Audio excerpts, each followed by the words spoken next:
Como a gente está trabalhando aqui sem acidente nenhum, ou seja, não tem nenhuma armadura aqui de clave, nós estamos trabalhando um campo harmônico sem acidente, sem sustenido, sem bemol, né? Você pode ver aqui que a quinta do Si é o Fá, a quinta diminuta do Si aqui é o Fá. Mas essa quinta não seria Fá sustenido, né? E aí que entra o próximo, o campo harmônico vizinho, que também já é um outro conteúdo que eu poderia colocar aqui, ou seja, para a gente poder entender perfeitamente o que foi dito aqui, a gente teria que ter uma aula só de pentagrama, uma aula só de teoria musical, para a gente poder entender o básico, uma aula sobre partitura básica, uma aula de clave, uma aula de teoria versus prática, que já demoraria mais tempo, uma aula do que é grave, o que é agudo, uma aula de inversões, uma aula de intervalo, outra aula de cifra, outra aula de tom e semitom, outra aula de escala cromática, outra de acidente musical, outra de acordes aumentados, outras de acordes diminutos, outras de tons vizinhos. Isso aqui é só uma pincelada de levinho que eu te falei que muitas vezes um curso de música com poucas aulas não vai te dar um conhecimento teórico profundo.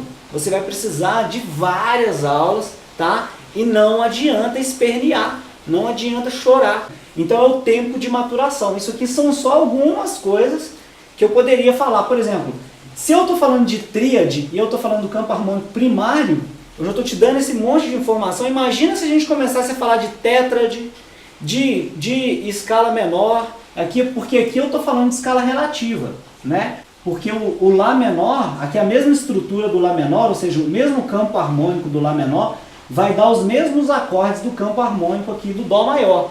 Só que isso aqui também é uma coisa que a gente tem que ver numa outra aula. Então, e a escala, né, que a gente poderia falar, né? E a escala, né? E aí a gente poderia falar de escala menor melódica, né? E escala menor harmônica.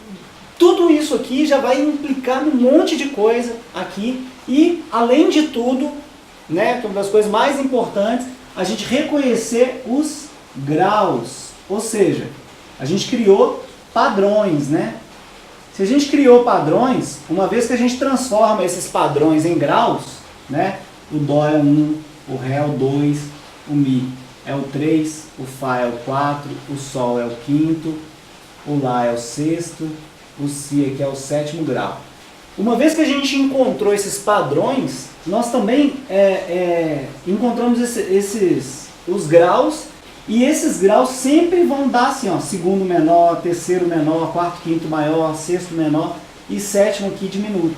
Por quê? Porque dentro das estruturas nós vamos diminuir a cifra, nós vamos orientar a cifra, né, para esse movimento aqui, para esses graus, né? Então a gente vai sair aqui dessa colinha, né, para a gente poder chamar para esses graus, para a gente poder encaixar qualquer acorde a esse tipo de colocação aqui.